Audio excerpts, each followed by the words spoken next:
So the next part, it is called as the cell wall. Cell wall, it is only the characteristic of plants. Note it. It is not present in animal, it is a characteristic of plants only. Number 2, compared to plasma membrane that was semi-permeable, but it is fully permeable. What does it mean? Everything can enter in and everything can move out without any obstruction. So this is fully permeable. Number 3, it is made up of cellulose compared to plasma membrane that is made up of lipids and proteins, but it is made up of cellulose. Noted? Fourth, it is hard, it is rigid, it is dead. If we compare to that with the plasma membrane, that was soft, that was flexible, that was living. Here, contradictory, it is hard, it is rigid, it is dead. In your 8th class, you have done one question. What was that question? The plants, they cannot move. Then how then they can save themselves from the harsh environmental conditions? So these plants cannot move. They can bear harsh climatic conditions only due to the presence of this hard, rigid, dead cell wall which is present around. Because of this harsh layer, hard layer, then nothing can happen to the plant. They can bear or tolerate the windstorms. They can bear and tolerate the high rains and winters also. So this is about the cell wall. But a very important question which comes to it, same way, that is compare. Just now I told you what's the difference in the two. At least two differences you should know about these ones. Next thing, about a very important word, it is plasmolysis.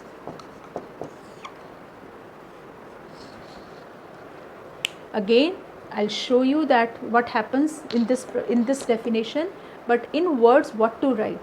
You have experienced when your mama gave you salad to eat with a salt sprinkled on that. Sometime the slice of cucumber which was given to you of this much size, you forgot to eat your salad as you were involved in your games of computer or in your studies, and this slice, it shrunk or it become very loose. Have you noticed this thing? After certain time, this salt sprinkled salad becomes like this. You don't feel like eating because it has lost its rigidity or its stiffness. This is telling about the process of plasmolysis, which I told you on cucumber when the salt was sprinkled. What is the result in these two cases? Here you can see the stiff, and here you can see how soft it is. Very difficult to handle also. And you can see the water is also there.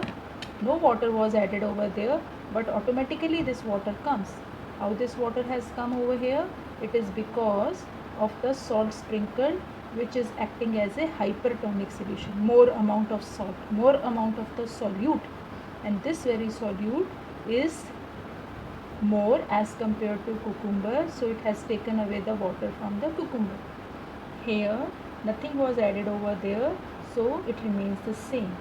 So plasmolysis means that is the shrinkage of the content of the cytoplasm away from cell wall.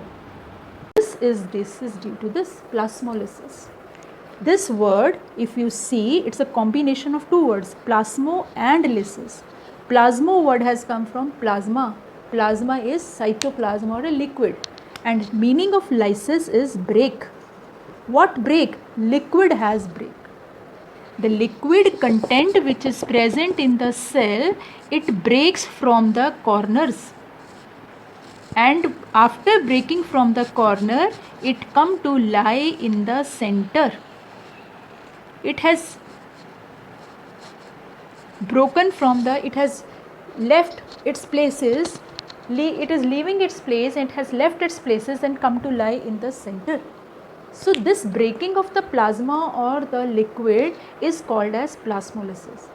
When this happened? When the salt was sprinkled. What is salt? Salt is an example of hypertonic solution. What is hypertonic?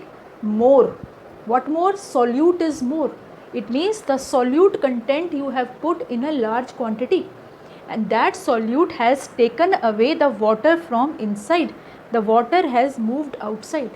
When the water is moved outside, it will shrink. It is plasmolysis, right?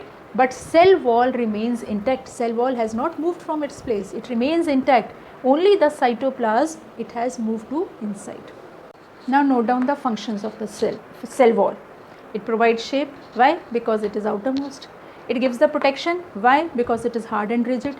It provides the strength to the cell also, mechanical strength, because of a tough chemical substance, cellulose is present in that, and due to which it is giving the strength to the parts of cell. Clear?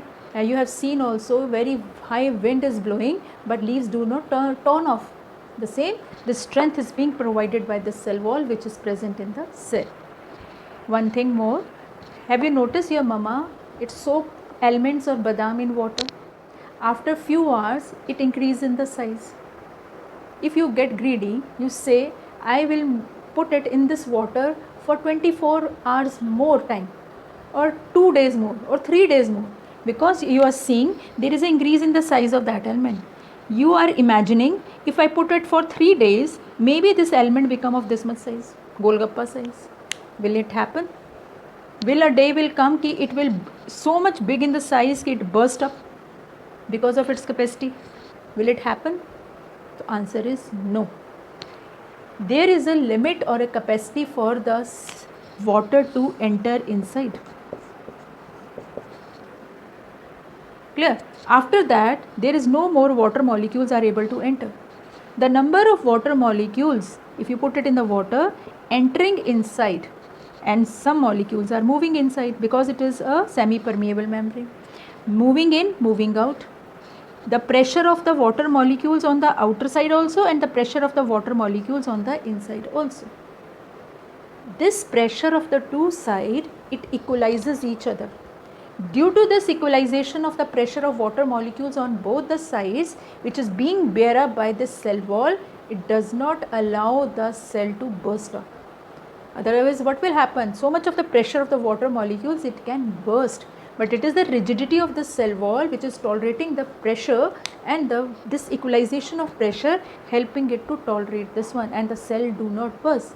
So cell do not burst even if it is kept for a long time in water because of the cell wall, right? Now a next important part for the cell, nucleus. Nucleus here, round or spherical, present in the center of the cell. This nucleus is very important part for a cell. It is the brain of the cell. It is a remote control for a cell. It means as with the remote you control your TV, right? In the same way, this is a remote for a cell. It means it is controlling the working of a complete cell. Whatever a cell is to do, that is being decided by this nucleus only. It provides that information what to do by the cell only, right? This nucleus, let us discuss in detail how it looks like. Nucleus is double membrane, but this double membrane is not continuous. In between breaks are there, gaps are there. This gap is called as nuclear pore, and this membrane outside the nucleus is called as the nuclear membrane. This nuclear membrane is same as the plasma membrane or a cell membrane in working. Same, made up of lipid and protein, same, selectively permeable, same material. But here, because it is present around the nucleus, called as nuclear membrane, and in between the gaps are called as nuclear pore. But if you say it is a selectively permeable, allows only some things to pass, so things can pass through these gaps also. No. Here you can see on the lower side, it's not a complete gap. There is the membrane on the lower side, not on the upper side. So pores are present over here. Next is, within this area, inside of that a liquid is present, and this liquid of nucleus is called as nucleoplasm. Plasm is liquid of nucleus, is nucleoplasm. And entangled means उलझा हुआ, entangled mass of thread like structures are there. These threads of entangled material is called as chromatin material. This word is also you have read in your 8th class. So chromatin material. This chromatin material is a very important thing in this nucleus.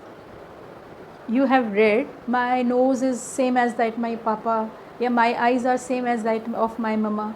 It means it is not so your mama eye has transferred to you, your father nose has transferred to you. No, it is the information or the message how that nose is, how that eyes are. This information is transferred to you, and who carries this information? The responsibility goes to chromatin. They carries this information from one generation to another. How doing this work? It is because on this threads small dot like structures present called as the genes.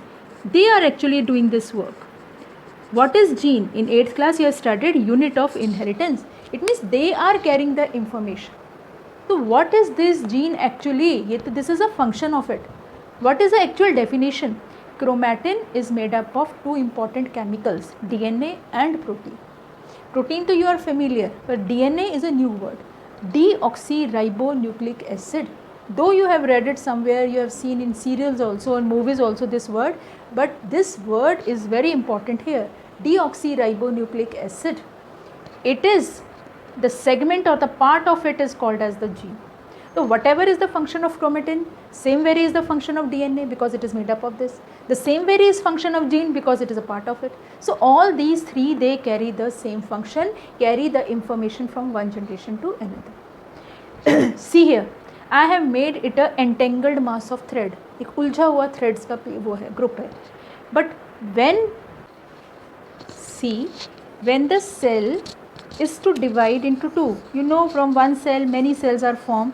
When one cell is to change into two or to break into two, if this thread would be there, it would be very difficult to divide into two areas. How much will go this side and how much will go this side. So what happens that time, these entangled thread or the loose threads, they overlap each other like this way. Overlap and overlap and overlap, giving the appearance of this rod like structure. See here. And these rod like structures are now called as chromosome. Chromosome. So word is similar, chromosome or chromatin. Sometime a difference is asked. What's the difference in these two words? When it is loose thread like structure, chromatin. When they are overlapped or arrange itself into a particular shape, now they are called as the chromosome. These very chromosomes, they have two arms which is joined to the central area.